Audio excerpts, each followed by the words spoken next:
E a gente segue então, irmãos, a nossa série de estudos sobre a adoração.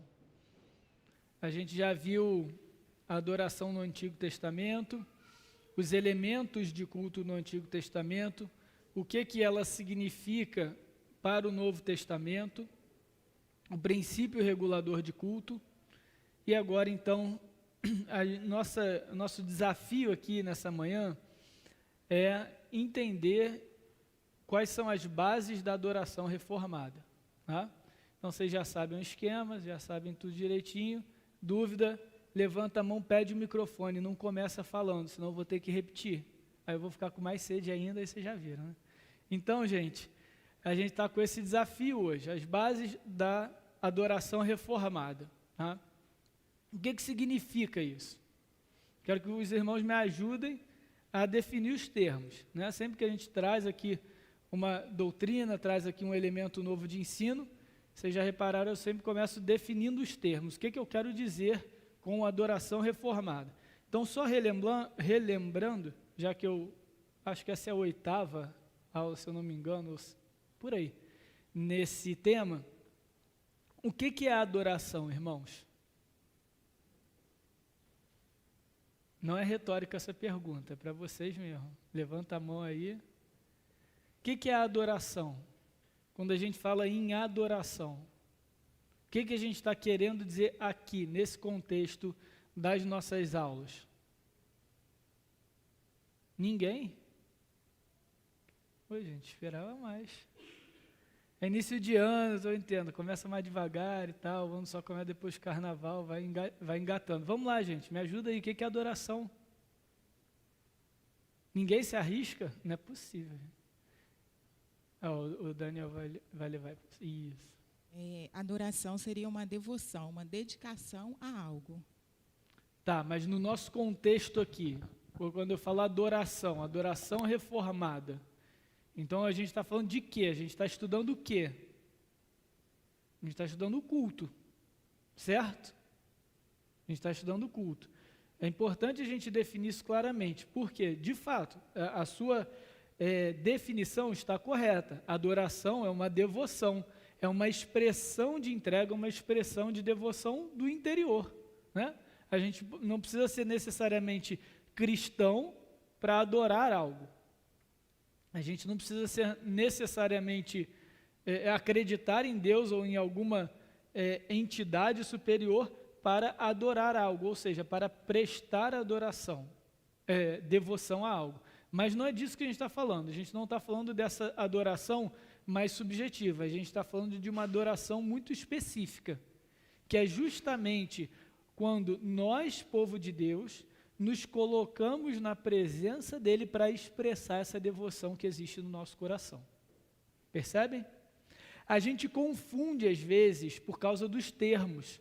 Então, é comum assim a gente ouvir por aí, não, a vida do crente é uma vida de adoração. Aí pronto, já bagunçou o negócio, já virou um salseiro. Por quê? Não, então você está no banho e você está adorando?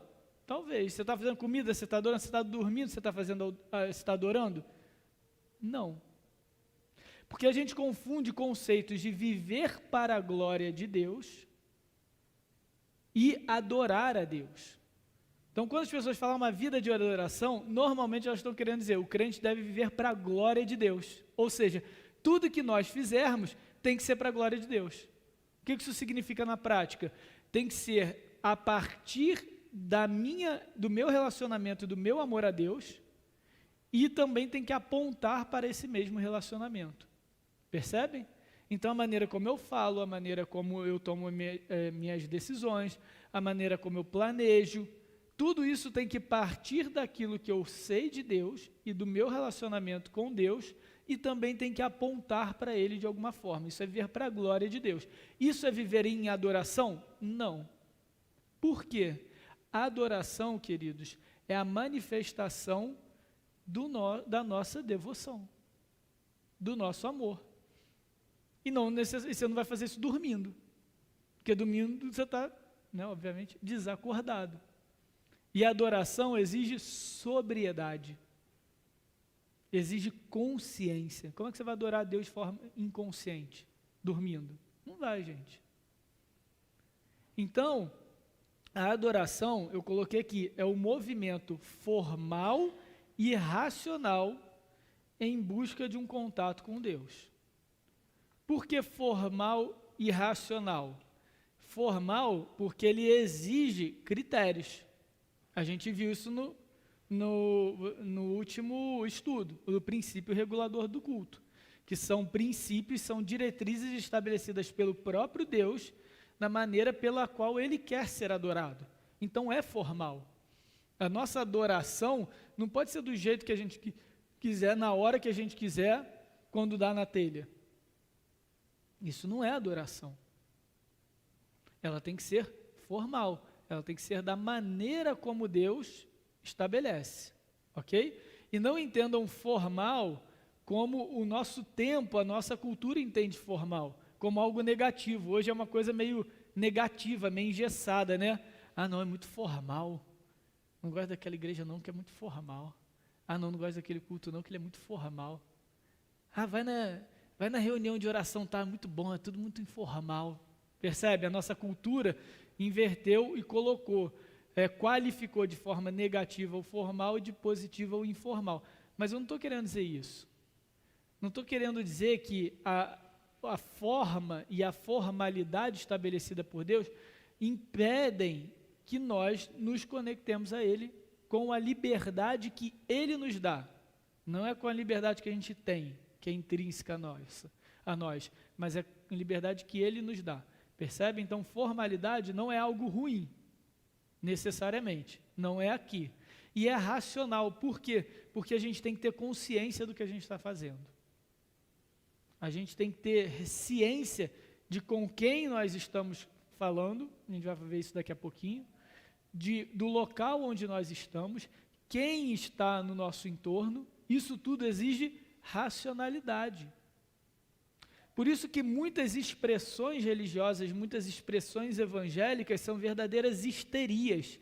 Aí você fala, cara, o que está acontecendo? Porque perdeu-se a racionalidade, não é nem a formalidade. E aí, às vezes a gente confunde. Não, é que ali o culto é muito informal. Não, o culto é irracional. As pessoas não estão pensando no que elas estão fazendo. E aí você vê essas atrocidades. Eu sigo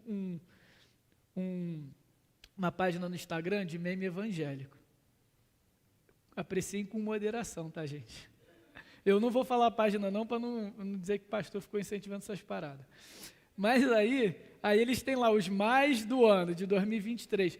Gente, cada atrocidade, cara, nos mais de 2023, é o melhor dos piores, que eles chamam. E assim, você olha, cara, isso é um momento de culto. Isso é um momento de culto. Aí é sujeito imitando galinha, sujeito, tipo, derramando 10 ml de azeite na cabeça da pessoa.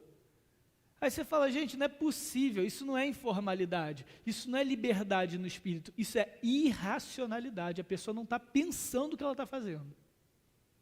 Então a nossa adoração é formal e racional.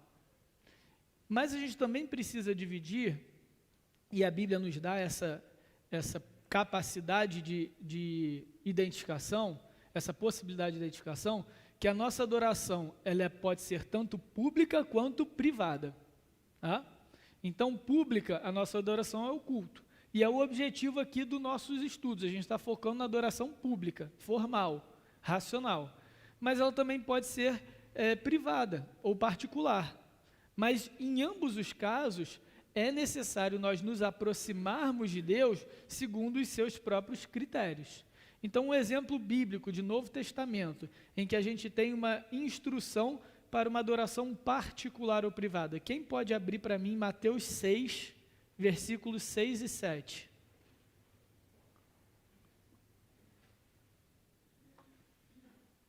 Quem achar aí e quiser ler, levanta a mão, por favor, que o Dani vai levar o microfone. Mateus 6, 6 e 7.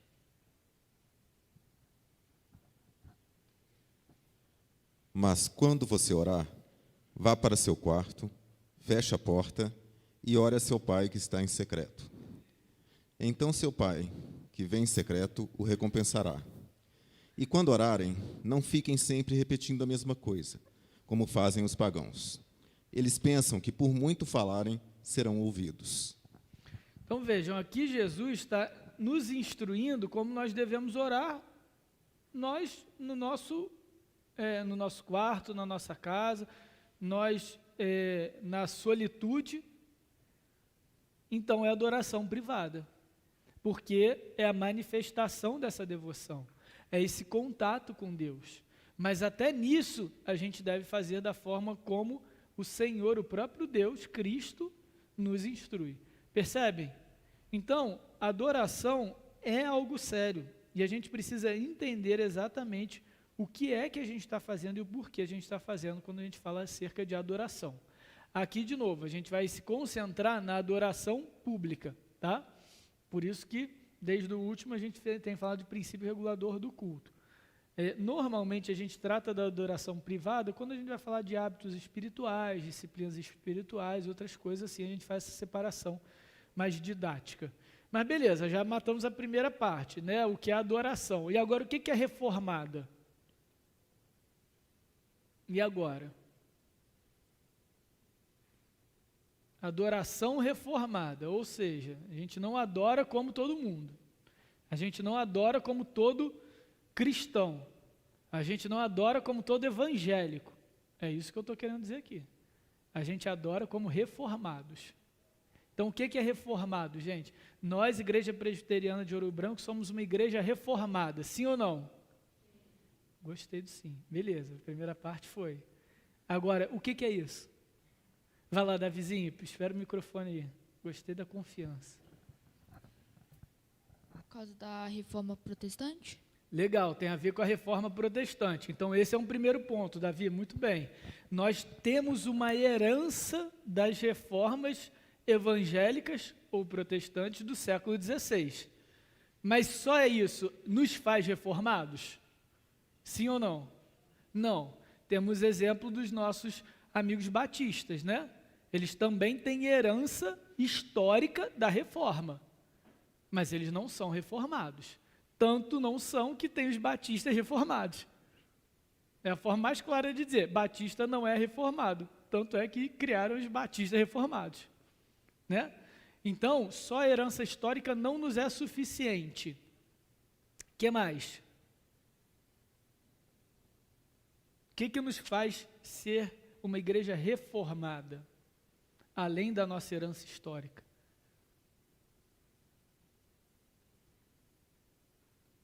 Tem a ver com aquilo que a gente pensa, com as nossas doutrinas? Sim ou não? Esperava o mesmo sim do primeiro. Sim, sim. Essa divisão é em relação às doutrinas, a maneira como a gente interpreta a Bíblia e sustenta a nossa teologia. Quais são essas doutrinas que nos identificam como reformados?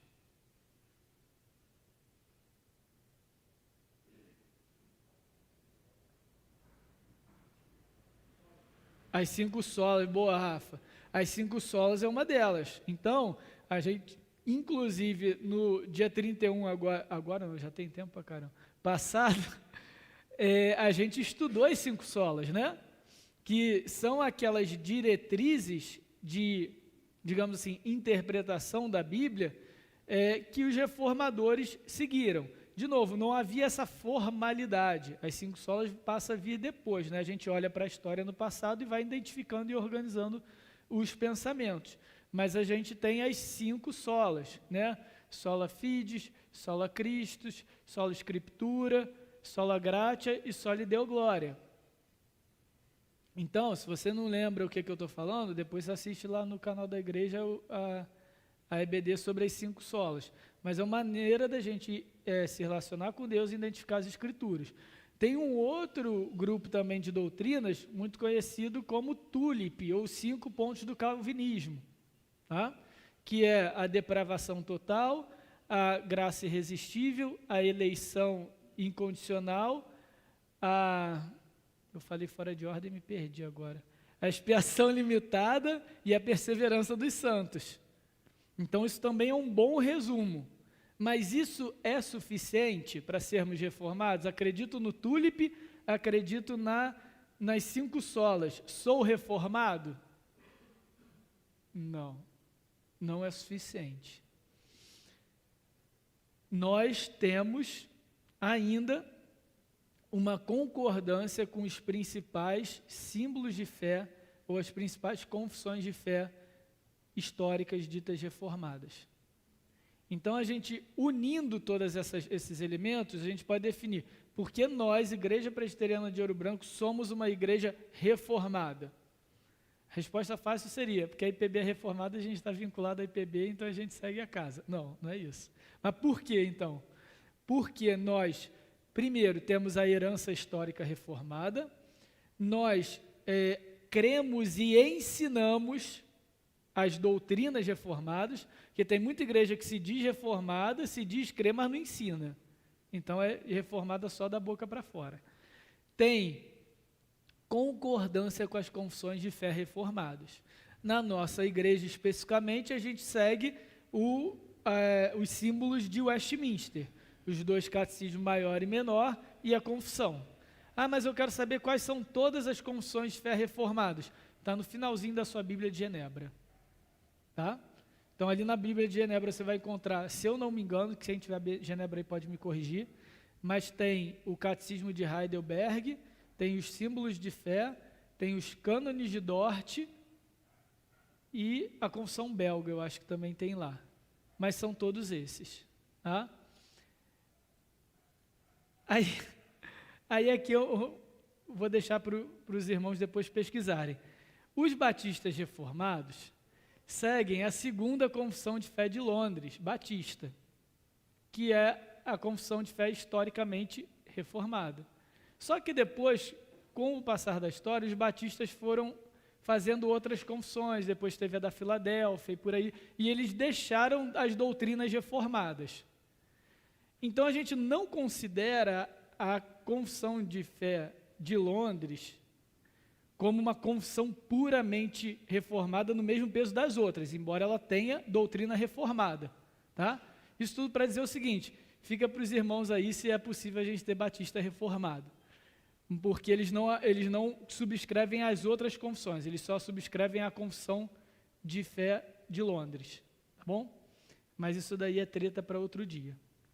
A conclusão é a seguinte, gente, a gente tem então, na base do nosso culto, uma adoração que é formal, que é racional, e a gente tem uma doutrina que a sustenta. Percebem? Então, aquilo que a gente faz aqui todo domingo, à noite, é seguido, é respaldado na Escritura e no nosso entendimento dela. Não é naquilo que a gente gosta, não é a partir das preferências do conselho, dos pastores, dos presbíteros, dos diáconos, ou aquilo que a gente acha que vai funcionar, que a igreja vai gostar mais, ou que vai bombar a igreja em 2024. Não. É aquilo que vem da palavra como instrução para o culto. Percebem? Então, quando a gente fala adoração reformada, é isso. E agora sim, a gente vai chegar, isso tudo foi a introdução, tá, gente? Mas agora vai ser mais rápido. Agora, eu quero propriamente dito colocar para vocês quais são esses elementos, essas características de uma adoração reformada. Aqui eu só defini, né? Uma adoração reformada. Agora a gente vai falar sobre os elementos, as características. E a primeira característica delas é que uma adoração reformada é uma adoração baseada na Escritura. Aí você fala, Vitor, mas toda adoração ou todo culto é baseado na Escritura? Claro que não. Porque se me entra, no início do culto, um sujeito vestido de sacerdote e uma galera com chofar na mão e vai até um altar com uma arca de plástico, isso já não é baseado na Escritura. Porque trouxe elementos do Antigo Testamento que apontavam para a obra de Cristo que não tem mais espaço no nosso culto público, percebe? Então a pessoa já não está mais adorando de forma bíblica, baseada na Escritura. Abram para mim, por favor, em Deuteronômio 4, versículos 1 e 2.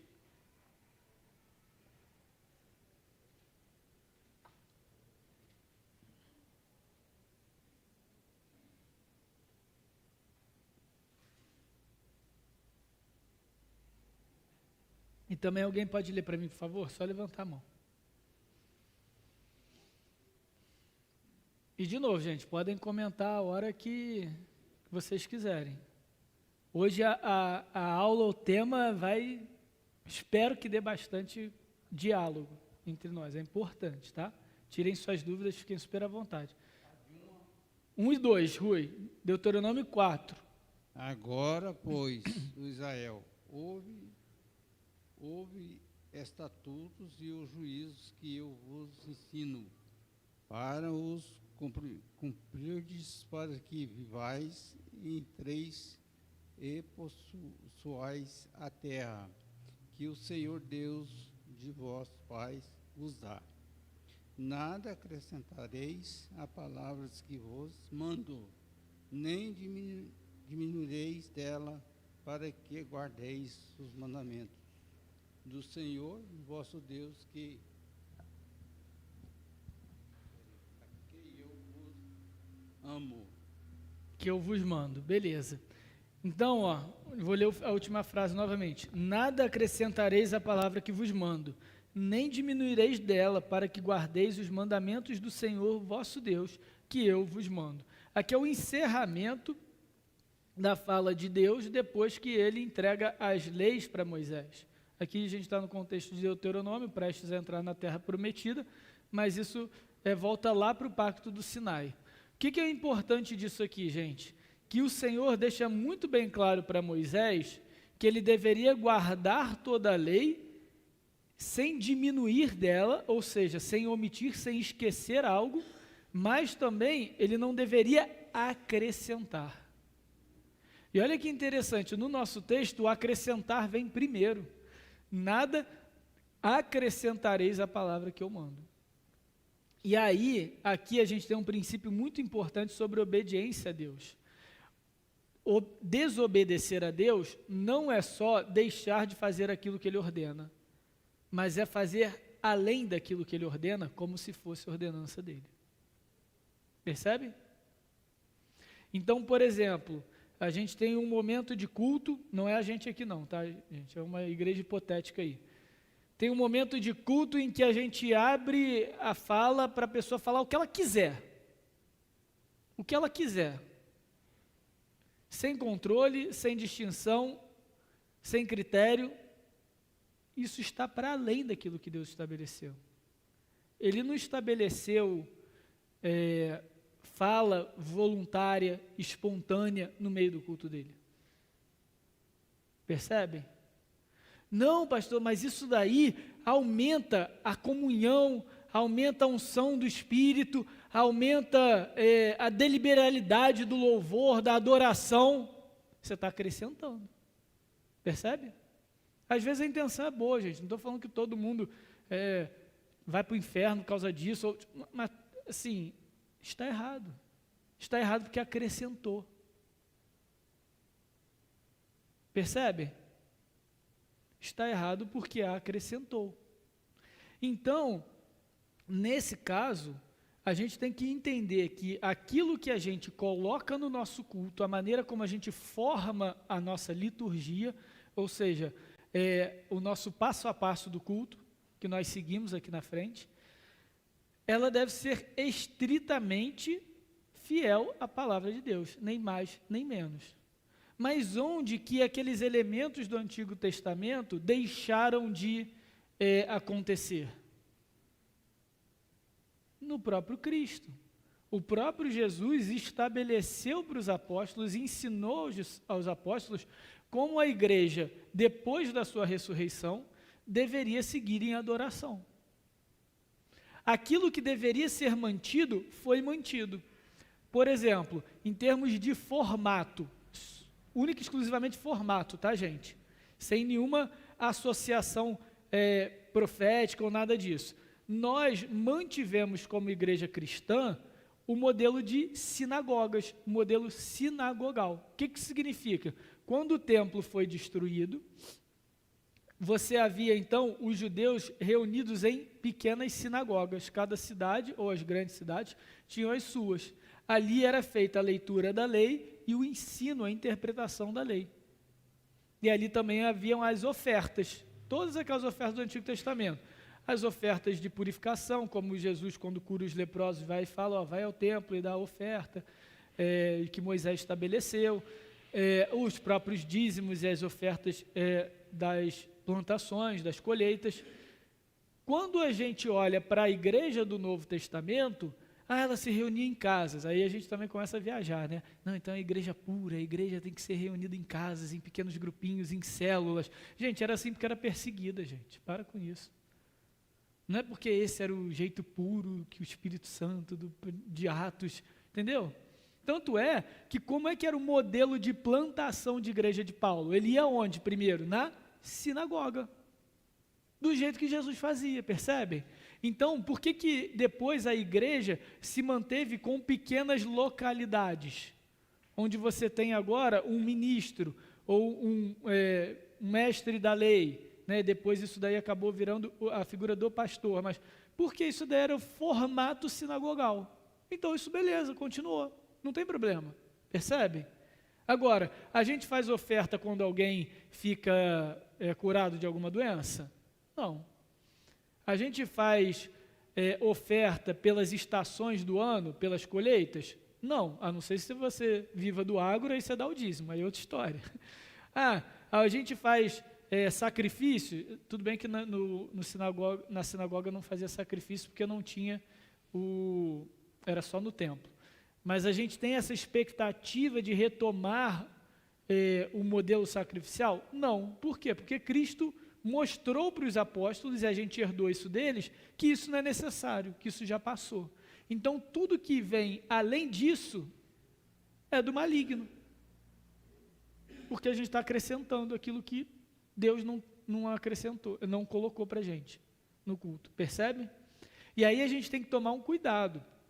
Realmente, tem coisas que são muito sutis, são muito triviais, e a gente vai acrescentar no culto mesmo. A gente vai acrescentar instrumento elétrico, a gente vai acrescentar louvores que não são do inário.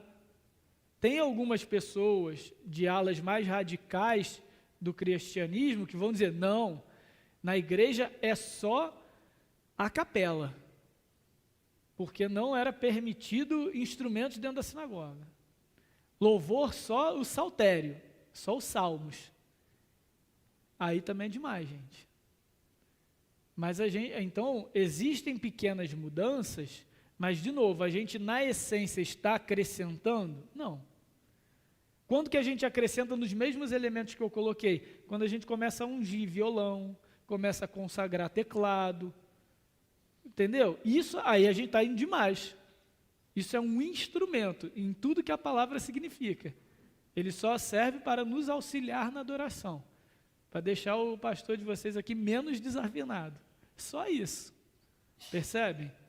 Então, a gente tem que tomar cuidado. Agora, se a gente acrescenta um elemento de culto como algo que faz parte da adoração, a gente precisa ser muito criterioso para saber se aquilo de fato está de acordo com a palavra. Alguma dúvida nesse ponto?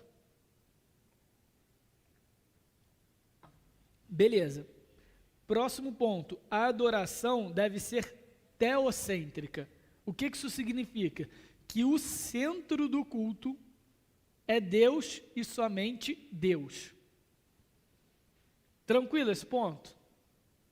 Ele é tranquilo de entender. Ele parece até óbvio, mas ele é muito difícil da gente ver na prática. Porque facilmente a gente tira Deus do centro do culto. E eu vou dar alguns exemplos aqui. Os irmãos, de novo, fiquem super à vontade para comentar. Aqui é meio provocativo mesmo. Quando a gente, por exemplo, começa a colocar tema no culto, vocês com certeza já viram isso, culto cívico. Aí no dia da independência, do 7 de setembro, sei lá, aí as igrejas botam a bandeira do Brasil, faz algum militar entrar, eu já vi isso, tá? Tem igreja que faz isso até hoje.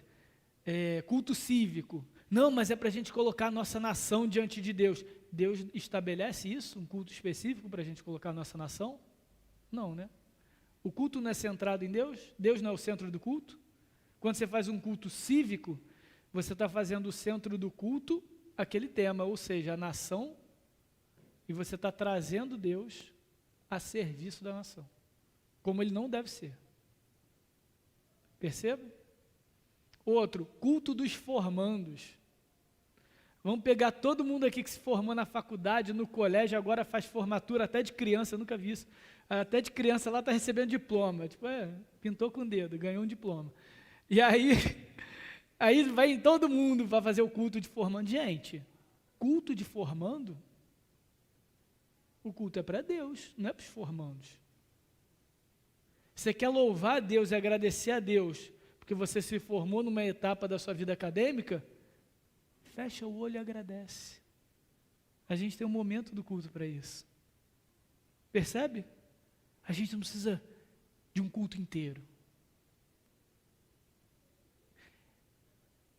Culto, aí começa, né? Aí agora a gente pode pensar o que vocês quiserem. Culto das nações, culto da família, culto da promessa, culto da prosperidade. Eu comecei com aquilo que a gente não é tão criterioso.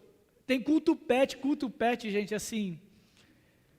Eu me consumi em ira nesse dia, porque realmente a culto pet era um culto pet friendly, ou seja, você podia levar o seu bichinho de estimação e eles iam ser abençoados, tá? Eu vou evitar as perguntas, as piadas de né, quem vai pregar é o pastor alemão, aquelas bobeiras que a gente vê na internet. Mas assim, chega a ser ridículo, gente. Aí você vê, caramba, o evangelho está sendo ridicularizado. Claro, os cristãos que deveriam ter a adoração como aquilo de mais importante na vida deles, está zoando o negócio. Ah, mas por que tem um culto pet? Por que vocês acham que tem um culto pet? Para alcançar. Quê? Ah, não, isso é certo. Alguém permitiu. Tem sempre dois para fazer o negócio.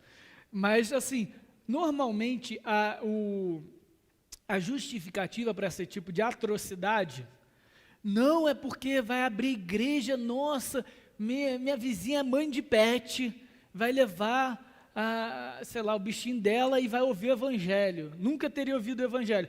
Você está colocando a desculpa em pregar o evangelho, você está em detrimento do culto. E normalmente essa daí é a porta de entrada para maiores heresias em relação ao culto, que é quando a gente justifica as besteiras que a gente faz no culto em prol de trazer descrentes por aquela porta. Vai lá, Marcos.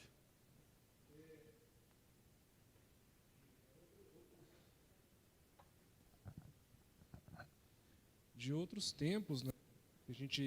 Esse tema acho que vai ser bem atual em qualquer época, porque o que a gente observa e fica mais evidente que quem não tem e quem não entende Cristo como Ele é, nesses casos há uma tentativa de adaptar a igreja ao mundo, à época, com o pretexto de alcançar almas.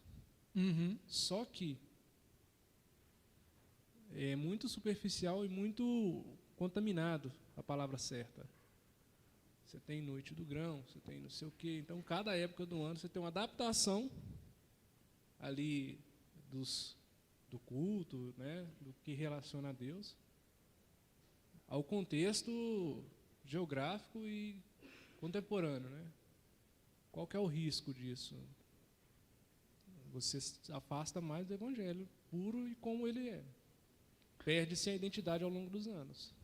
Isso é exatamente, isso que você falou é tão sério, gente. Às vezes a gente não percebe o que a gente está permitindo ser construído na nossa vida espiritual. Porque imaginem o seguinte, o culto é o centro da nossa expressão de amor a Deus, pública, ok? Se eu acho que o culto deve ser o mais confortável ou mais acessível a mim possível, seja qual for a condição, para o meu cachorro vir, ou para meu filho que acabou de formar na faculdade vir, ou sei lá o quê, eu vou passar a usar esse mesmo critério em toda a minha vida espiritual. E às vezes você chega assim para a pessoa, está em problema, cara, mas você precisa orar mais. Você precisa se dedicar mais à leitura da palavra. Não vejo bem assim não, pastor. Não gosto de ler. Percebe? A gente vai começando a usar os mesmos critérios em todos os aspectos da nossa vida espiritual. E o culto, eu digo o seguinte, o culto é restrito, é sólido, é fechado por Deus, por um motivo simples, didático, gente. Porque a gente precisa de ordem na nossa vida. A gente precisa de direcionamento na nossa vida.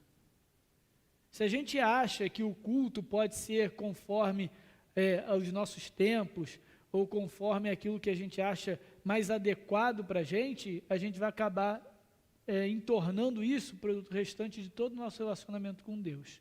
E daqui a pouco a gente vai se relacionar com Deus como a gente quer, até o momento em que a gente não vai se relacionar coisa nenhuma. Percebe? Só dá chegando o microfone aí. Uma das coisas mais difíceis que a gente percebe, inclusive nas nossas igrejas presbiterianas, é a situação da predestinação. É bastante difícil, porque é difícil de explicar, né? E alguns nem aceitam mesmo que alguém pregue e ensine nas igrejas deles, né? Isso é uma coisa que é do critério de Deus, né? Uhum. É Deus é que escolhe, né? Aquele que o Pai não enviar, aquele que o Pai enviar, esse virá a mim, né? Os demais, cabe a Deus. Agora cabe a nós pregarmos a todos, né? Isso também é importante, porque muitos pregadores adaptam a mensagem ou suavizam a mensagem para não chocar a igreja, digamos assim. A igreja não está preparada para ouvir isso. Eu penso duas coisas quando alguém me fala isso. Um pregador. Ou esse mesmo pregador preparou mal a igreja dele, que não aguenta ouvir a verdadeira palavra, ou ele está com medo de cumprir a função dele como pregador. Percebe? E quer manter o controle nele. Se eu confio que Deus é o Senhor da igreja, eu vou pregar aquilo que está na Bíblia. E eu vou confiar a Deus e ao Espírito os resultados dessa pregação. E aqui entra num outro ponto, que é esse também dá um pano para a manga, um pouco mais sensível, que é o seguinte: e o culto evangelístico, irmãos? Vocês acham que a partir do que a gente está conversando e construindo, cabe culto evangelístico? A gente fazer um culto direcionado para quem não é cristão para ouvir o evangelho? Sim ou não? Não. Se eu falasse isso na introdução, talvez a galera ia ficar meio assim. Mas peraí, quer dizer então que o não cristão não tem espaço no nosso culto? Não é isso que eu estou falando. Mas a gente precisa definir precisa esclarecer, falar algumas verdades que nem todo mundo tem coragem de dizer no microfone. Quem presta culto é quem ama a Deus. Um não crente não pode prestar culto. Então, fazer um culto sensível ao descrente é irracional. Porque você está preparando um culto para alguém que não é capaz de prestar culto, percebe? Não, então a gente tem que fechar aqui as nossas quatro paredes no nosso orgulho redentivo, salvífico, sei lá, porque somos salvos pelo sangue de Cristo, eles não, e é isso aí? Claro que não. A nossa obrigação em todo culto é sermos o mais claro, o mais acessível, o mais didático possível nas nossas orações, quando a gente orar aqui no microfone, nas nossas falas, quando a gente conduzir o culto, na leitura da palavra e na pregação. Vocês percebem que quando a gente está fazendo a liturgia, a gente lê o texto, né? Porque é Deus que fala, a gente vai chegar ali daqui a pouco. E logo depois a gente dá uma explicaçãozinha, tipo um mini sermão de 30 segundos. Claro, porque às vezes é a primeira vez que a pessoa ouviu a palavra. Então eu não posso chegar aqui e falar, olho para os montes da onde virá meu socorro. O sujeito não vai entender nada. Olhe para os montes de onde virá meu socorro. Como assim? Eu não espero que ninguém desça da serra para me salvar. Do que ele está falando? Então eu tenho que dar uma mini explicação para aquela palavra ser acessível para a pessoa, porque aí o evangelho vai chegar. Aí eu digo para vocês, queridos, todo culto é evangelístico, porque todo culto a gente proclama a palavra, todo culto a gente anuncia a vinda de Cristo, todo culto a gente declara que Ele é o Salvador de nossos pecados, e todo culto a gente defende que precisa haver arrependimento sincero diante de Deus. Ou deveria ser assim no culto. Mas vocês percebem, até a estrutura do nosso culto é evangelística. Como é que é? Primeiro Deus fala, não é? Ele que nos convoca à adoração. Logo depois a gente responde à adoração. Então a gente já está ensinando como que a gente deve responder a Deus. Deus existe e Ele fala. E como que a gente deve responder? Em adoração. Só que aí a gente olha para Deus e olha para a gente e vê que nós somos pecadores, então a gente confessa os nossos pecados. Só que depois que a gente confessa os nossos pecados, a gente tem a segurança, a garantia de que Cristo nos salvou da morte do pecado, então a gente agradece. E agora então, gratos nós ouvimos a palavra, e nos alimentamos e reforçamos aquilo que a gente percebe? A nossa liturgia, os atos de culto, já são evangelísticos. Ou deveriam ser, né? Vai lá, Will. Em relação ao culto, a gente tem as nossas autarquias, né, assim, as nossas divisões para o restante dos trabalhos, UPA, o MP, o CP, e não é tão raro a gente ter momentos fora do culto público, né, culto de domingo. Aí ficaria a pergunta em relação a por exemplo, culto temático da UPA. Ela vai usar um outro momento, talvez o templo, mas em um outro momento, que não é o culto público, e vai falar, vamos fazer assim, uma noite de louvor, um culto que o tema principal é a música, nesse sentido. Vai ter convidados, não vai deixar de ter pregação, mas vai ser um culto à viu a parte. bagunça? Aí, assim... É o culto que o tema é a música. Por que a gente não pode só fazer um louvorzão? Isso, não, Entendeu? Já não é... Ok, não, o nome... Então, mas aí não é um culto público, mas ele é temático. Culto, gente, sendo bem categórico, para ser o culto adequado, bíblico, a gente tem que seguir toda a formalidade de culto.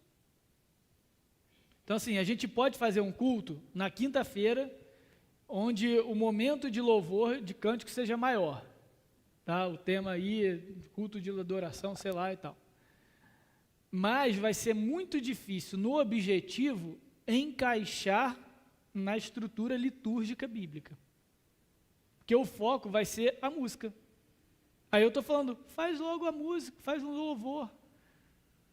Aí a minha pergunta é o seguinte, eu preciso pregar, eu preciso necessariamente fazer um culto toda vez que eu quiser pregar? Sim ou não? Não, né? Eu, como cristão, não estou falando como pastor, hein? A responsabilidade é de todos nós. Como cristãos, hoje em dia já não vê mais isso. Posso pegar um caixotinho, botar ali na praça e começar a pregar, certo? Eu vou estar fazendo alguma coisa errada em relação à Bíblia? Ah, não, você está pregando fora do contexto de culto. Não, né? A gente tem que pregar em todo tempo. Tem que ensinar a palavra em tempo e fora de tempo, em qualquer oportunidade, perfeito? Ou seja, vou reunir com os jovens aqui sábado à noite, a gente vai passar horas aqui tocando música e depois eu vou vir aqui no final e vou pregar. Beleza, isso é um culto? Não. E tudo bem, gente. Percebe? É que às vezes parece que tem um bichinho da culpa lá no crente. Meu Deus, vou me reunir na igreja e não vou chamar de culto. Que absurdo. Preciso chamar de culto para validar no meu coração. Tudo bem, gente. A gente ama o Deus Todo-Poderoso, a gente serve Ele. Que bênção a gente poder se reunir todos os dias, se a gente pudesse, louvando Ele, cantando, passando horas. Nossa reunião de oração. A gente tem uma mensagem, uma palavra que vai conduzindo ela. A gente passa horas orando. É um culto? Sim ou não? Sim ou não, gente? Não, e tudo bem. A reunião com os adolescentes, às vezes, com muita fé, sai uma música. Mas tem ensino, tem pregação, é culto? Não.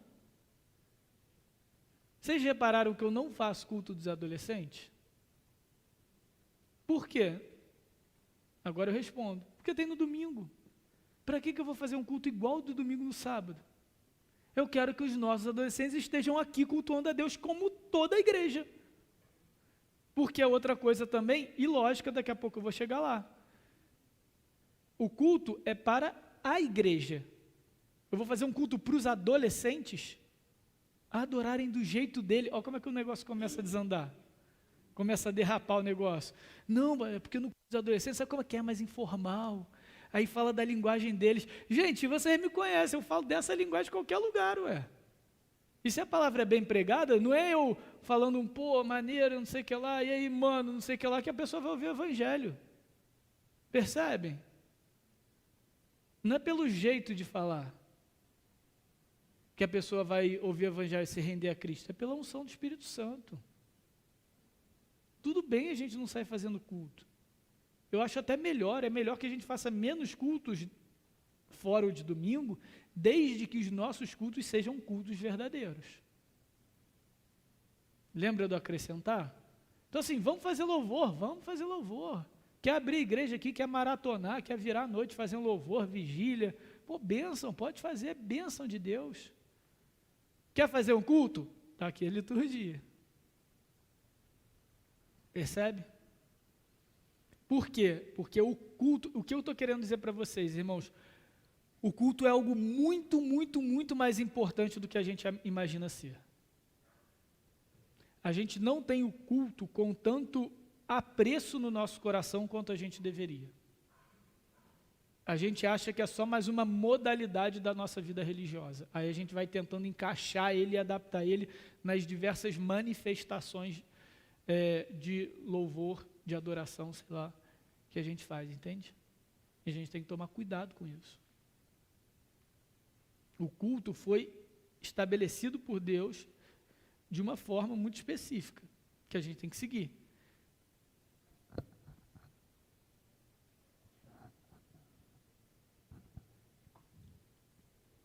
Uma das coisas que a gente observa é o apelo forçado, né? Que muitas igrejas fazem. Eu lembro que meu irmão, há muitos anos atrás, eu convidei ele, foi na igreja e numa desse tipo de apelação, né? Ele levantou a mão, foi lá na frente e tal. Eu acho que ele percebeu que fez uma bobagem. Quando eu saí, ele estava lá fora fumando.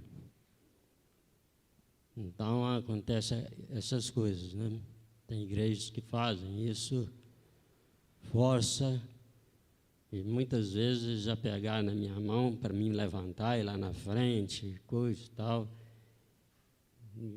Não havia, a mensagem não havia me tocado, eu estava, né? Aí, falei, não vou não. Mas tem essas coisas. Se 10 levantar a mão, tem 10 conversões. Aí não é verdade isso. Isso tem acontece muito disso em algumas igrejas. E normalmente, igrejas que têm o apelo no final, elas constroem toda a liturgia e todo o culto para isso, para você ter um saldo positivo no apelo. Então vão ser igrejas em que o louvor é mais emotivo, é mais melódico quando chega na pregação, né? Começa com aquele louvor agitado para acordar, para liberar adrenalina e noradrenalina no nosso sangue. Aí depois vai para um louvor mais emotivo, que agora a gente está apto a aceitar tudo que o pastor falar. A bioquímica explica, gente. Não é à toa que a gente tem falso profeta aí enchendo igreja. Aí você fala assim, cara, como é que um sujeito desse enche igreja? Ele é um gênio. É um gênio para o mal, mas é um gênio. ele consegue manipular as massas e arquitetar a emoção do culto de uma forma perfeita. E eu digo para vocês, irmãos, eu sei porque eu já vi liturgia de um pastor como esse. Desses aí, mais top, assim. A liturgia deles é mais regrada do que a nossa. Muito mais regrada do que a nossa. Que a liturgia, eu não vou falar qual é a igreja não, mas era uma dessas das multidões e tal. Aí a liturgia do cara estava assim, início do culto, 11h34. Oração de bênção lá, não lembro os termos, faz muito tempo. De 11h34 a 11h35, oração escrita. Só que ele decorava, né? Aí estava lá, apelo e, não sei, e distribuição de milagres, de 11h35 a 11h39. Era o culto inteiro assim. Aí você falava, então 12h42 vai acabar o culto. E acabava. Percebem? É um ato para conduzir a um resultado esperado. É até mais restrito, mais rígido do que a nossa. A nossa é restrita naquilo que Deus estabeleceu, nos atos de culto, ou seja, nos atos como um teatro mesmo, como os momentos do culto. Mas não é um teatro por ser fake, é um teatro por ser dividido, por seguir um roteiro. E dentro desse roteiro, que é dado por Deus, a gente o adora. Mas quando a gente começa a querer fazer essas outras coisas, a gente acaba tendo um culto que é antropocêntrico. E às vezes a gente é conduzido até pelos nossos louvores. Agora que eu vou jogar gasolina mesmo. Tem um louvor, eu só vou lê-lo, porque eu sou péssimo cantando. Ele diz o seguinte: como fruto desse novo coração, eu declaro a paz de Cristo. Eu te abençoo, meu irmão. Preciosa é a nossa comunhão. E aí no refrão, eu preciso de ti, querido irmão, precioso és para mim, querido irmão. Todo mundo conhece esse louvor, certo? Esse louvor é de quem para quem, gente? Do irmão para o irmão. Isso é um louvor a Deus? Isso cabe no culto? Percebe, gente? A gente passa a música inteira louvando o irmão. A gente fala que ele é precioso, que a gente precisa dele. Aí a música seguinte, a gente está falando que como é que é aquela do me derramar? Me derramar, preciso de ti. Agora a gente fala que precisa de Deus. Percebe? Esse é o típico louvor que a gente acha, nossa, que lindo, é a comunhão dos irmãos, aí todo mundo sai para se abraçar. Gente, o culto é para Deus, o culto é vertical, o culto não é para o irmão que está do seu lado. Ele é precioso, sim, a nossa comunhão é preciosa, sim, a gente ensina isso aqui todo domingo, mas a gente não canta isso para os outros. É igual o louvor que fala na primeira pessoa como se Deus estivesse falando. Gente, isso daí quem faz é a Bíblia, porque é a palavra de Deus. Mas a gente não deve cantar louvores no culto como se a gente estivesse falando de Deus, em nome de Deus. Como é que é aquela do e o meu trabalho é descansar em mim, né? É meu, somente meu, todo o trabalho. Olha. Gente, e o teu trabalho é só descansar em mim? É isso que a Bíblia fala? É isso que Paulo nos ensina? Desenvolvei a vossa salvação com temor e tremor. É isso? Não, o que Jesus falou é: vinde a mim os cansados e sobrecarregados e eu os aliviarei. Jesus nunca falou: vem cá, que você não vai fazer mais nada e descansa em mim. Ele não falou isso. Pelo contrário. O Novo Testamento inteiro, paulino, todas as escritas de Paulo, está exortando a igreja a perseverar, a lutar. E Apocalipse encerra isso e diz: mas aquele que perseverar até o fim. Olha como é que a gente canta coisa que é errada e que é contra o nosso entendimento bíblico, o nosso ensino. Aí a gente vai vivendo as crises de fé e não sabe por quê. Estou descansando no Senhor, mas isso não me alivia. Talvez, irmão, você já descansou demais, está na hora de arregaçar a manga e com fé avançar e encarar o problema.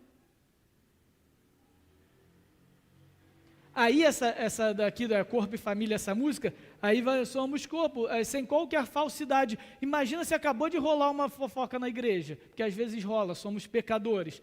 Ah lá, tá vendo? Quero ver agora. Aí você olha para o irmão, olha lá, cadê a falsidade ali? Ó? Não tem falsidade? Claro que tem. Olha só que desserviço, gente. Um louvor que parece tão bonito, tão singelo, que é um clássico até. Olha que desserviço. Percebe? A seriedade, o critério que a gente tem que ter toda vez que a gente chegar para cantar aqui.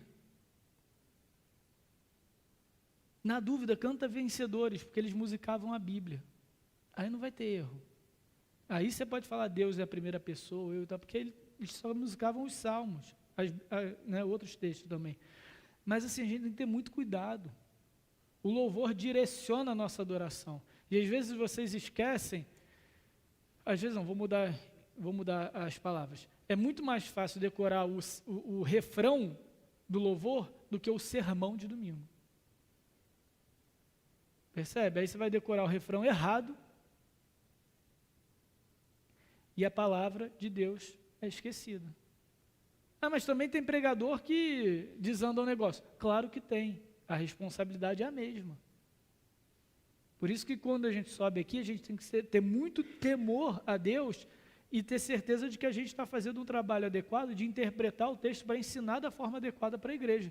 Mas isso não é diferente, não deve ser diferente dos músicos. E vocês têm dúvida? Não tem dúvida se esse louvor é ok ou não, tudo. Conversa com os pastores, conversa com os presbíteros, conversa entre si, gente. Não precisa muito. Conversa entre si. Eu tenho plena confiança em todos os nossos irmãos da música que são irmãos maduros, conscientes do ensino bíblico. Conversem. Eu participei de uma igreja que o grupo de louvor se reunia, eles mesmos, sem pastor, nada. Esse louvor aqui está adequado, ia discutir a doutrina do louvor, olha que beleza. Poxa, por que a gente não pode ter isso também? A gente deve ter isso, tem que ter esse critério. É o que a gente está apresentando à igreja. Seguindo. Até aqui tudo bem? Beleza? Vamos seguir. Agora os próximos pontos vão ser mais rápidos.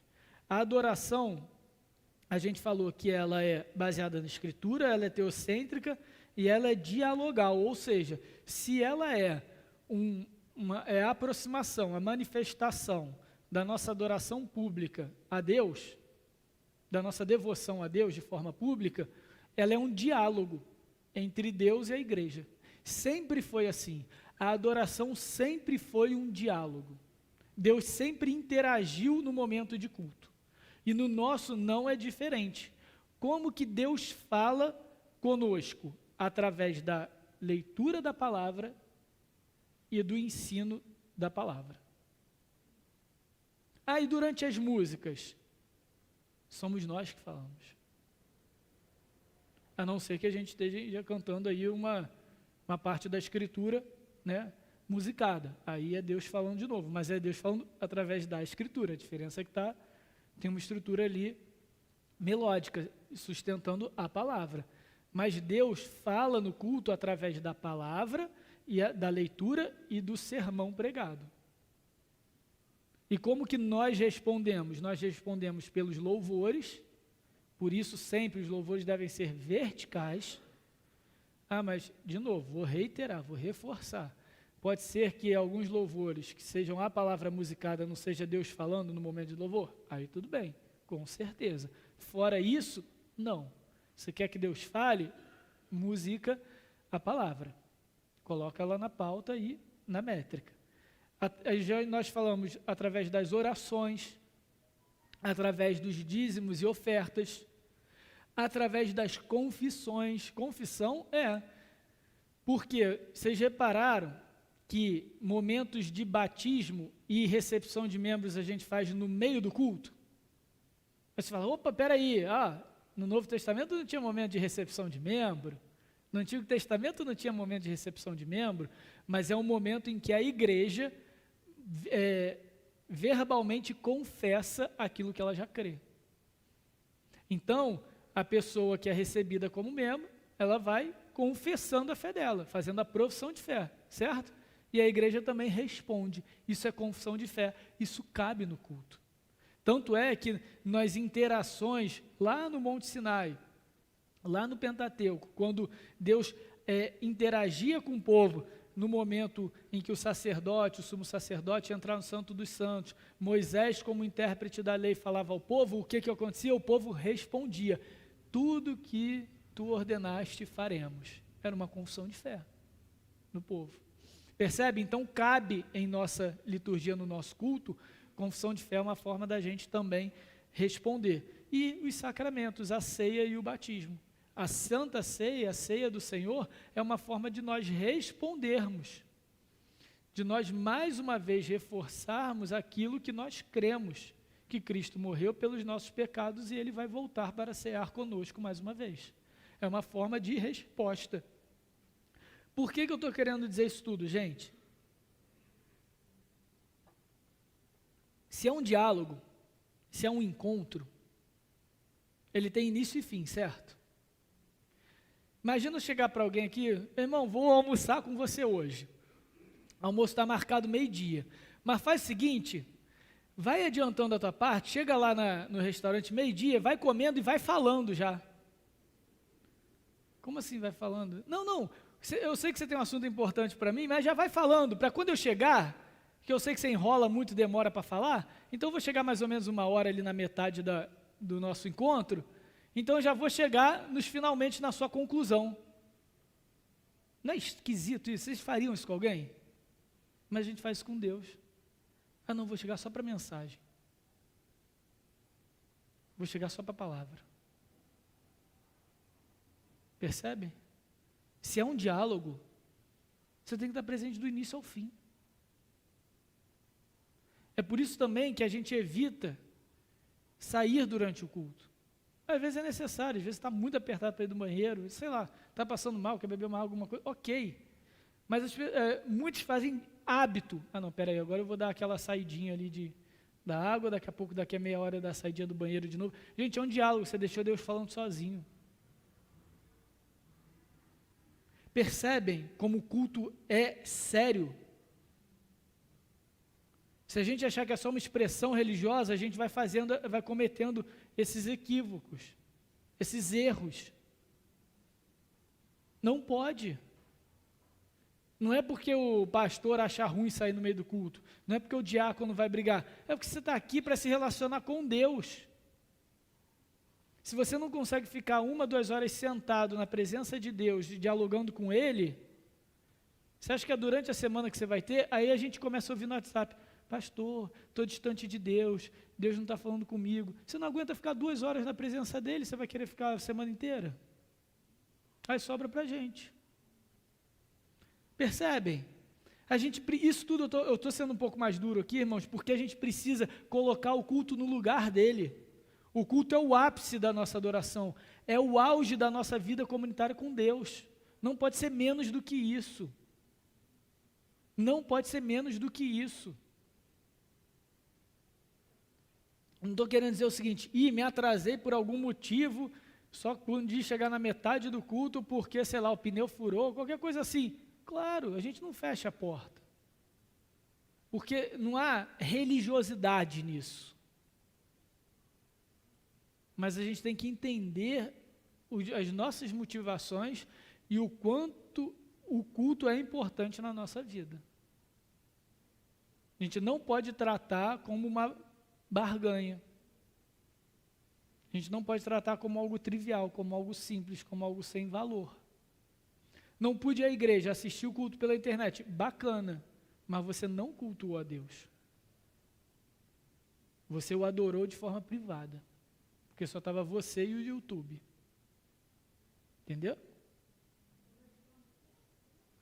Privada, ou seja, só você e Deus, mas você não fez a adoração pública no meio do povo de Deus. Percebe? Assistir o culto em casa é semelhante à sua devocional. Ok? Não é equivalente ao seu culto público. Isso é adoração pública. Porque você tem que estar no meio da igreja quando todo mundo está confessando a mesma fé que você. Quando Cristo voltar, todo mundo vai ser reunido diante de Cristo para o adorá-lo. Ninguém vai assistir a volta de Cristo pela internet. Não, Jesus voltou, beleza, mas deixa eu ficar aqui em casa. Eu vou acompanhando a live aí, o cordeiro descendo. Gente, isso não existe. Isso não é relacionamento, né? Então o culto é isso, ele é muito importante. E é porque ele é muito importante que ele tem que ser reverente. Ou seja, a gente tem que ter reverência, a gente tem que saber onde a gente está e na presença de quem a gente está. É por isso que a gente toma cuidado, graças a Deus a gente não tem problema com isso aqui, mas a gente tem zelo pela forma de se vestir, pela forma de falar, pela forma de se portar, pela nossa atenção que a gente dá no culto, as nossas distrações, porque o que está acontecendo é muito importante. É muito importante. E a gente precisa agir de forma reverente.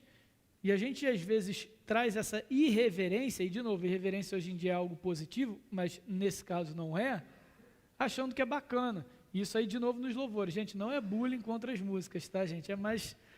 São as mais fáceis da gente tangibilizar.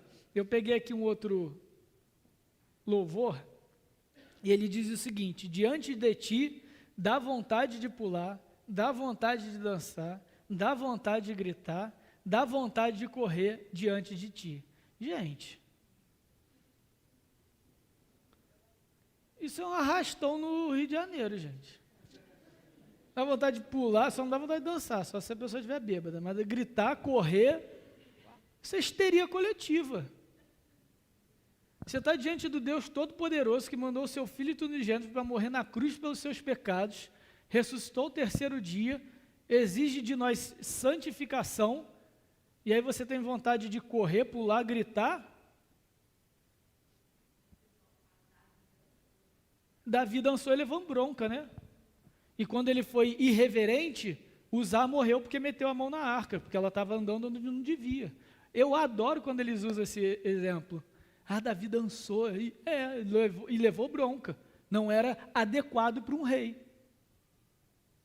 Estava fora do seu papel ali. E essa é a tônica do texto, tanto que você tem a narrativa de Davi carregando logo em seguida o carro de bois, a arca em cima do carro de bois, fazendo o que não deveria fazer. Foi reverente demais. Percebem?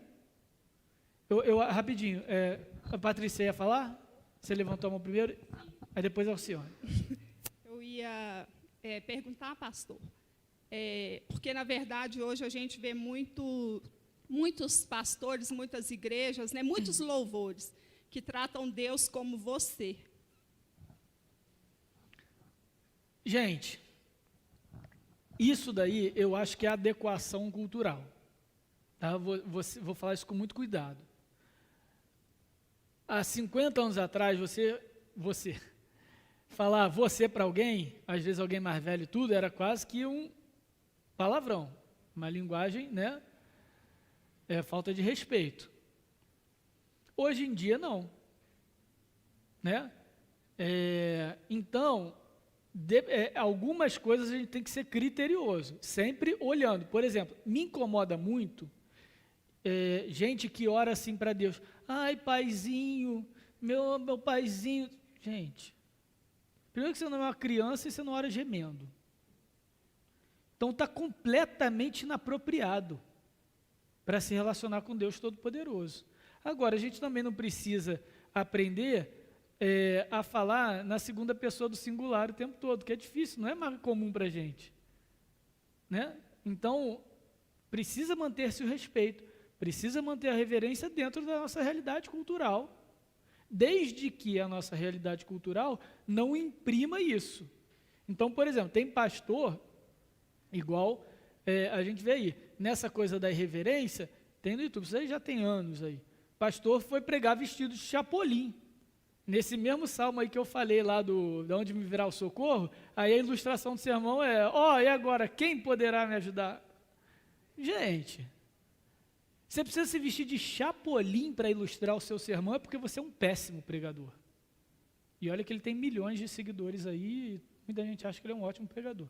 Mas eu falo isso para gravar mesmo.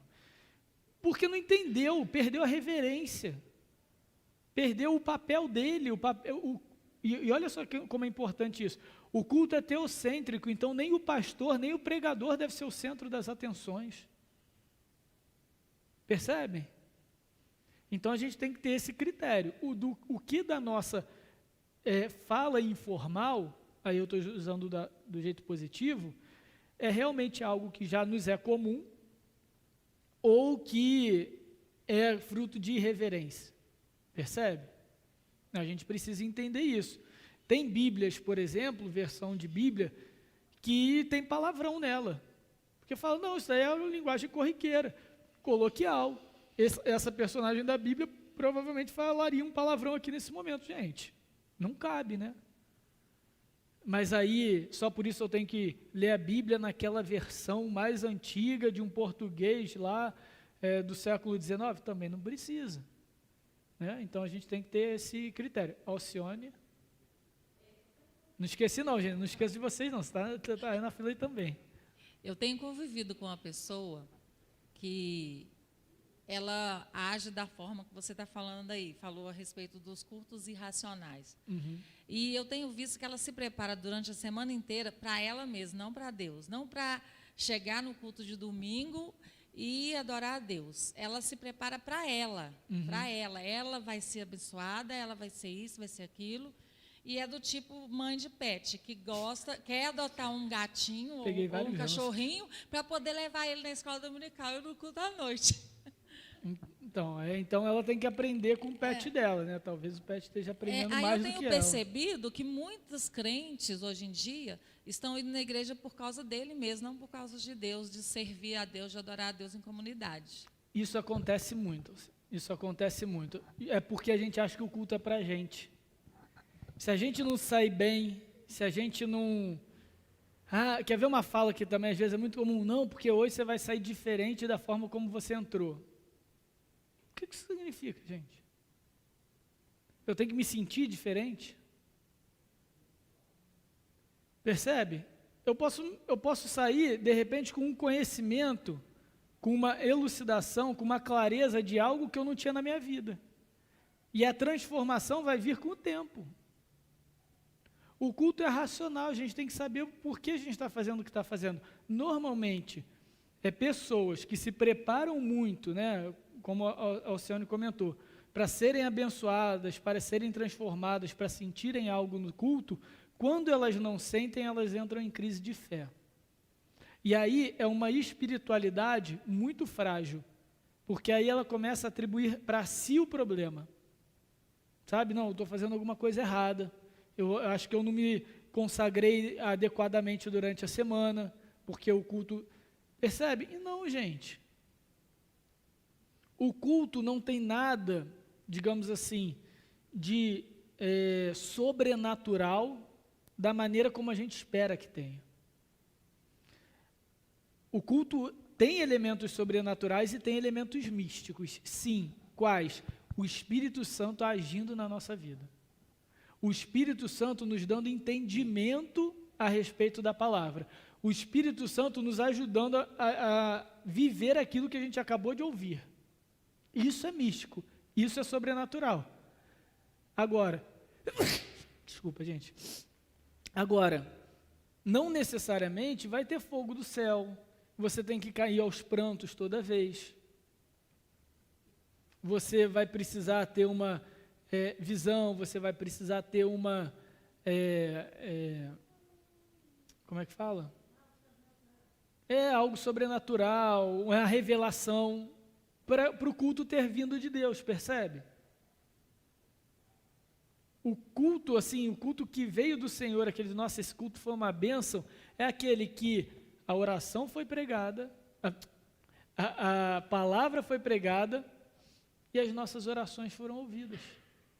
Isso é um culto, isso é uma bênção de culto. Percebem? A gente não precisa esperar tanto, mas ao mesmo tempo a gente tem que saber que é o mais importante da nossa vida. Acho que o Rosuel tinha levantado a mão antes do presbítero Adalmo. Não? Então vai lá, presbítero.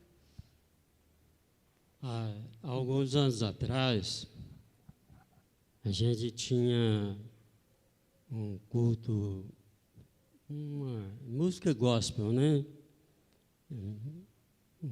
louvorzão. E era aberto a várias denominações, tal, mas promovido pela igreja presbiteriana, um palco, né, montado para isso. E tinha, como você já falou, né, pessoas que levavam músicas assim estranhas, pula-pula, né, e tal. E aí, na última vez, eu até não gostava de ir, não, mas eu ia por atenção, né? Pessoa que montava o programa, mas não sentia bem. Aí, na última vez, que houve esse culto, esse louvorzão, aí terminou com chave de ouro.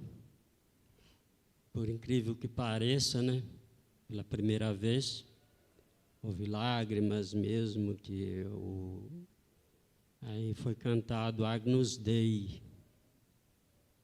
Aí eu senti, falou, bom, toda aquela porcariada ficou para trás, pelo menos teve uma coisa boa, né?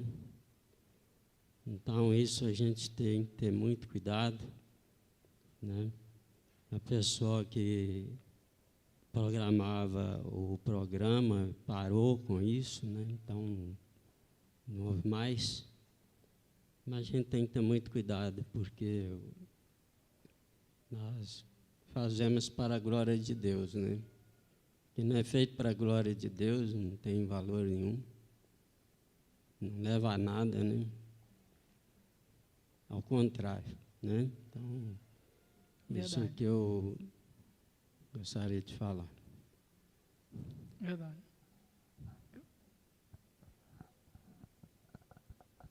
Não. Assistiu? Davizinho, falei. Espera aí.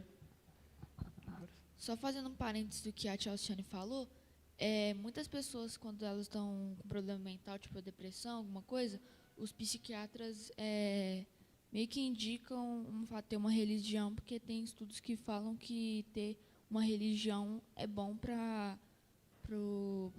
sua mente e tudo mais. Aí muitas pessoas vão isso só para satisfazer a própria mente, seus problemas, não para realmente cultuar Jesus. Perfeito, Davizinho. É exatamente isso que é esse o foco de muitos cultos, né? É só o aspecto sensorial ou da psique humana, daquilo que a gente vai atribuindo pela experiência religiosa. Realmente, tem muitos estudos que comprovam, independente aí da religião, é bom a gente ter uma religião. Só que a gente não se reúne no domingo porque é bom para a gente, porque é bom para a nossa cabeça, porque é bom para a nossa sanidade. A gente se reúne aqui porque a gente reconhece que Deus chama o seu povo para adorá-lo. Isso vai nos fazer bem, obviamente, né? Isso vai nos fazer bem. E aí eu entro no último ponto, é que a adoração deve ser espiritual. E aí alguém abre para mim, por favor, em João, capítulo 4, versículo 24.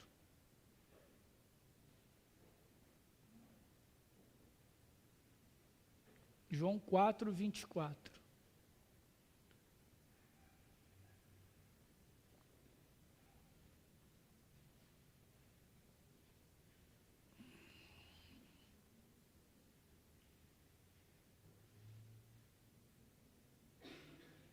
Quem pode ler para mim, por favor?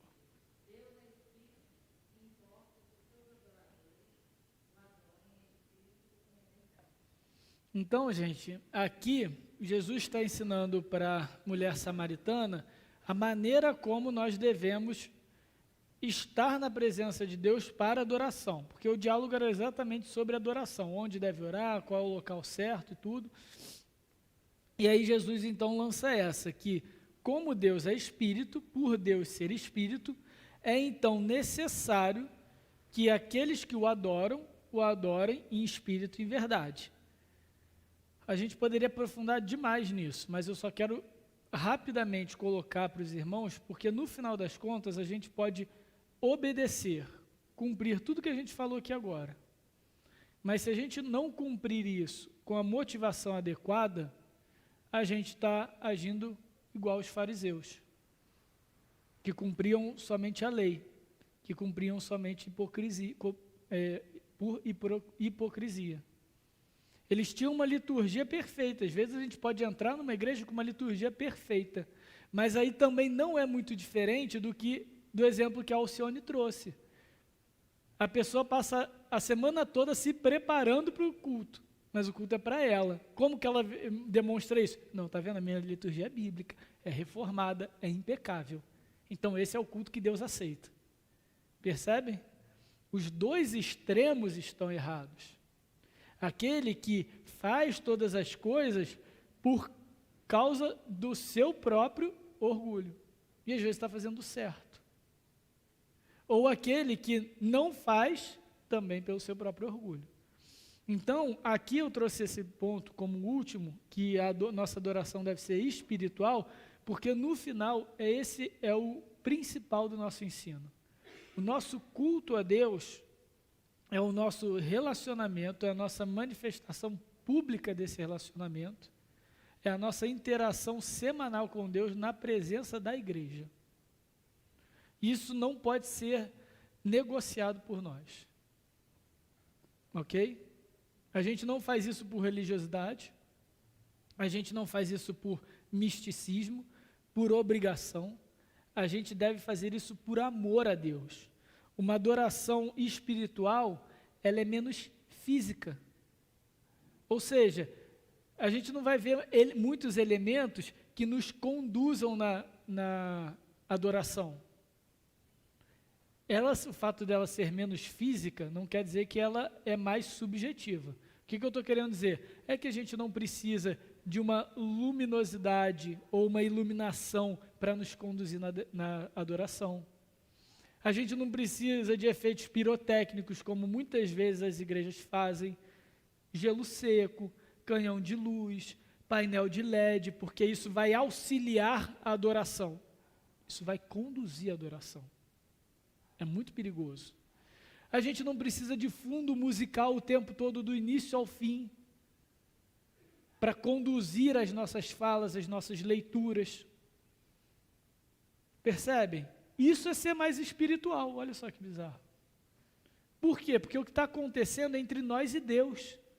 A gente não precisa de tantos elementos físicos para nos auxiliar nisso. A gente precisa da nossa convicção, da nossa mente lúcida, para servir a Deus como Ele quer. Mas espiritual também está relacionado à verdade, em espírito e em verdade. Ou seja, a nossa adoração não é superficial, ela é intencional, ela é sustentada pela palavra que é a verdade. A gente está aqui porque a gente quer, porque a gente ama a Deus e porque a gente precisa se relacionar com esse Deus, com essa intimidade. E por isso a nossa adoração também é espiritual. Boa.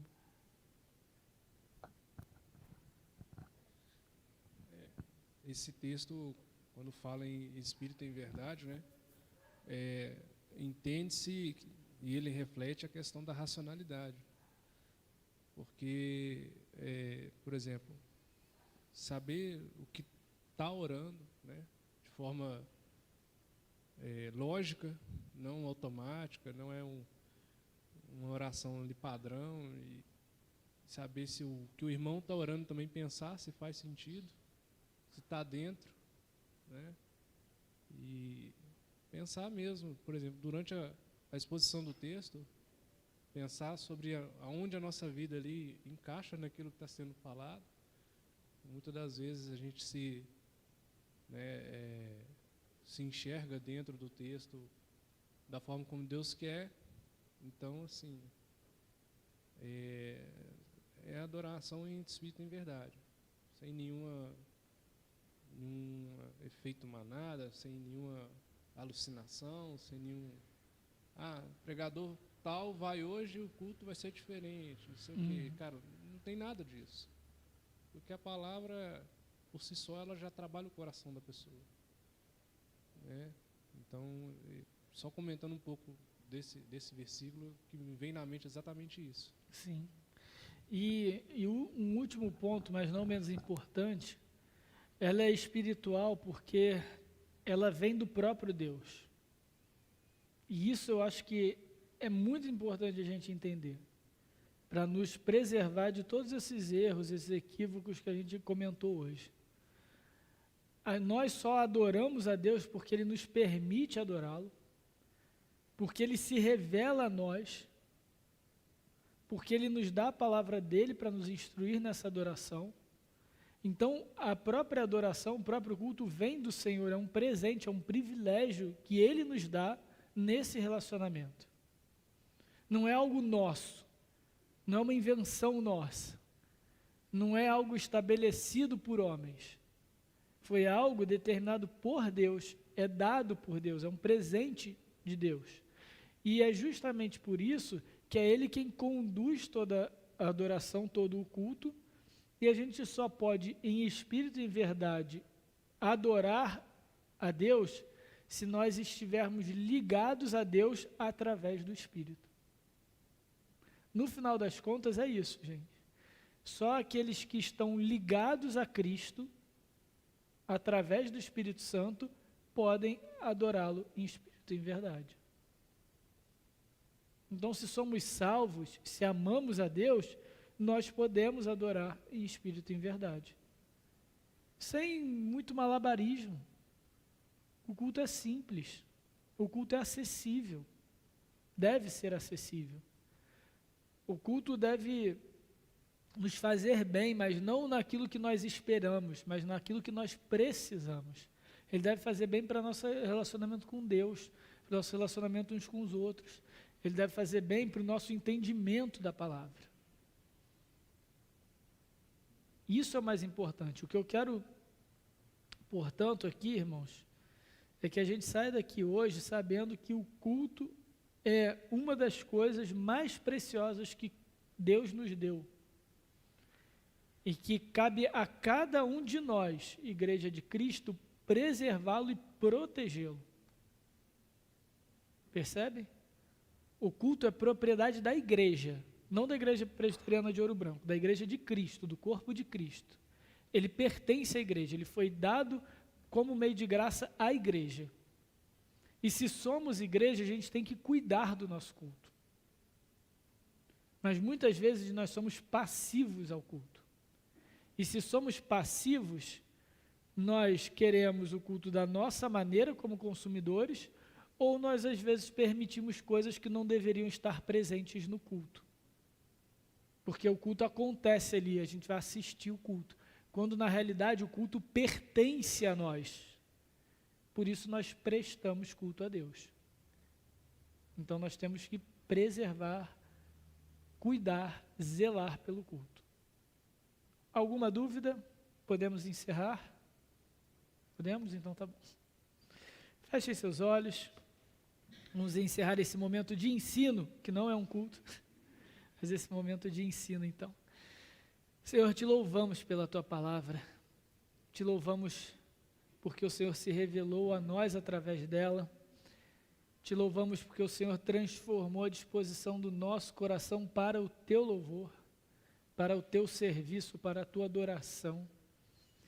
Te louvamos porque o Senhor nos deu o culto e a maneira como devemos executá-lo, para que possamos, domingo após domingo, nos aproximarmos ainda mais do Senhor, estreitarmos os nossos laços contigo, recebermos a tua bênção, a tua instrução, a tua disciplina, o teu perdão. É o local onde podemos também colocar as nossas ofertas diante de ti, os nossos atos e palavras de gratidão e também as nossas súplicas, aquilo que tem nos pesado o coração, a alma. Isso tudo é meio de graça do Senhor. Louvado seja o teu nome por isso. Porque o Senhor cuida da tua igreja toda vez de forma especial, quando nos reunimos em nome de Cristo no dia do Senhor. Louvado seja o teu nome por isso. Reconhecemos, Senhor, que não temos o culto perfeito. Por mais que queiramos, por mais que nos esforcemos, sempre haverá algo em nós que não é digno da tua presença, porque nós somos indignos na tua presença. mas pedimos que o Senhor aceite o nosso culto todas as vezes que o prestarmos a Ti. Que o Senhor haja com o Teu Espírito Santo naqueles que se reúnem em Teu nome, para que em espírito e em verdade, como Cristo mesmo nos ensina, a adorarmos o Senhor, invocarmos o Teu nome. Mas aquilo, Senhor, de ilegítimo, de indigno, que confronta e afronta o Senhor, que o Senhor tire do nosso coração, que o Senhor tire da nossa mente, que o Senhor tire até da nossa prática de culto. Conduza a Tua igreja, purifica a Tua igreja, Senhor. Porque sabemos que essa é a Tua vontade, é do Teu agrado. Que a noiva de Cristo permaneça imaculada, permaneça pura na Tua presença até a volta do nosso Senhor Jesus. Nós queremos Te servir como o Senhor exige ser servido. E por isso mesmo nos humilhamos na Tua presença e pedimos a Tua direção e Tua orientação para isso. E sabendo disso, leva-nos em segurança em casa, nos dê uma boa tarde, um bom almoço, que o Senhor nos abençoe e prepare a disposição do nosso coração, da nossa mente, para que devidamente prestemos culto ao Senhor em breve, mais à noite, que as nossas orações, os nossos louvores, os nossos cânticos, o nosso ouvir da palavra, seja iluminado pelo Teu Espírito. Prepara a nossa alma para esse momento que nos é e deve nos ser o mais precioso da semana, o mais precioso da nossa existência. O dia que, como igreja de Cristo, nos reunimos para prestar culto ao Senhor. Essa é a nossa oração em nome de Jesus Cristo. Amém.